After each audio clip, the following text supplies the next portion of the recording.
ओम त्र्यंबकं यजामहे सुगंधिं पुष्टिवर्धनम् उर्वारुकमिव बन्धनान् मृत्योर्मुक्षीयमामृतात्।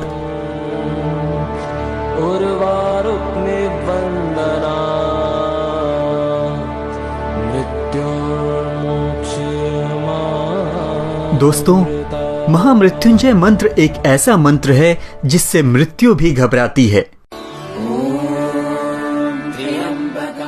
इस मंत्र में इतनी शक्ति है कि यमदूत भी प्राण हरने से पहले कई बार सोचते हैं, क्योंकि ये मंत्र स्वयं महाकाल को प्रसन्न करता है, और जिससे महाकाल प्रसन्न हो जाए उसे भला मृत्यु का कैसा भय। महामृत्युंजय मंत्र की उत्पत्ति ही इसलिए हुई है कि काल को पराजित किया जा सके। एक बार यमराज ने महाकाल के इस मंत्र की अनदेखी करके प्राण हरने की भूल की थी, लेकिन जल्द ही उन्हें एहसास हो गया कि महामृत्युंजय मंत्र का अपमान किया तो महाकाल क्रोधाग्नि उन्हें भस्म कर देगी। ये बात उस समय की है जब शिवजी के बहुत बड़े भक्त मृकंड ऋषि संतानहीन होने की वजह से बहुत दुखी थे। उनकी कुंडली में संतान योग था ही नहीं, लेकिन उन्हें संतान की चाह बहुत थी। इसलिए उन्होंने सोचा कि अगर वो देवों के देव महादेव संसार के विधान बदल सकते हैं तो मेरा विधान क्यों नहीं। इसलिए उन्होंने भोलेनाथ को प्रसन्न करने के लिए घोर तप करने का निश्चय किया और उनकी आराधना में लीन हो गए। मृकंड ऋषि के काफी समय तक तपस्या में लीन होने के बाद भगवान भोलेनाथ प्रसन्न हुए और उनसे कहा कि मैं विधान बदलकर तुम्हें पुत्र प्राप्ति का वरदान देता हूँ। ये सुनकर मृकंड ऋषि अति प्रसन्न हो जाते हैं, लेकिन अगले ही पल महादेव की कही बात मृकंड ऋषि के मुख से प्रसन्नता छीन लेती है।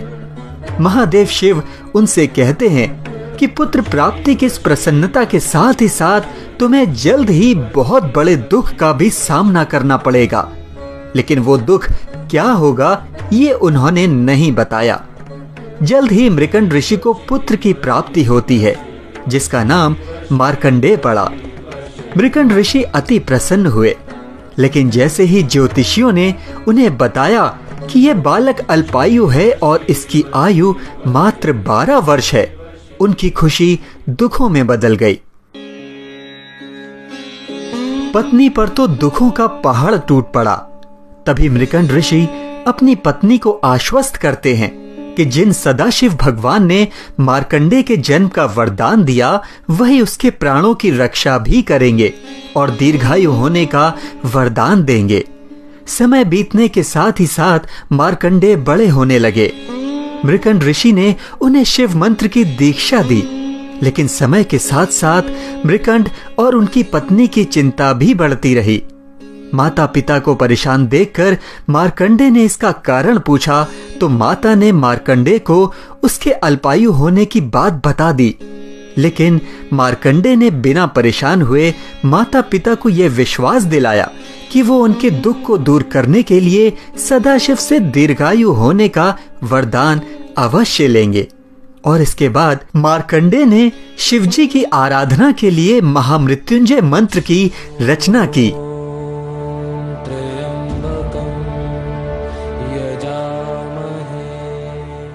और शिव मंदिर में बैठकर इस मंत्र का अखंड जाप करने लगे। शिव की आराधना करते करते वो समय आ ही गया जिसका सभी को डर था।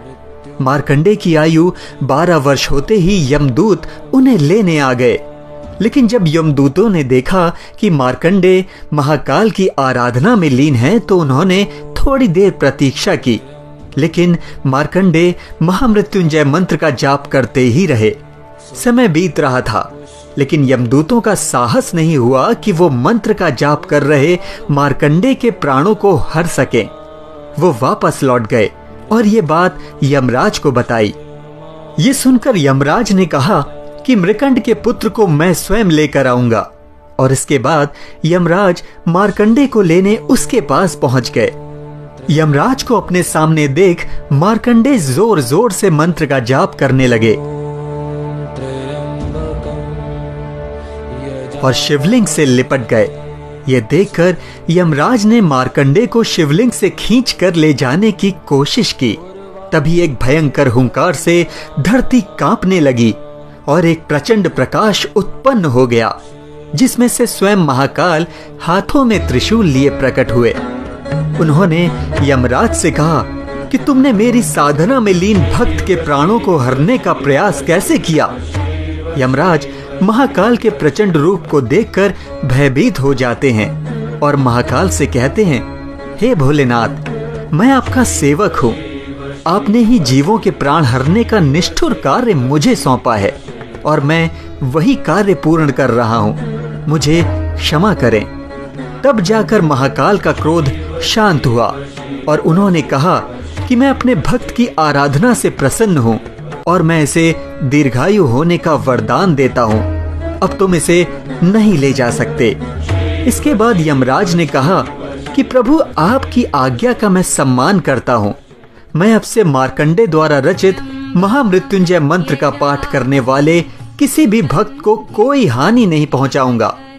तो इस तरह मार्कंडे को दीर्घायु का वरदान मिल गया और शिव भक्तों को मृत्यु से बचाने वाला महामृत्युंजय मंत्र प्राप्त हो गया।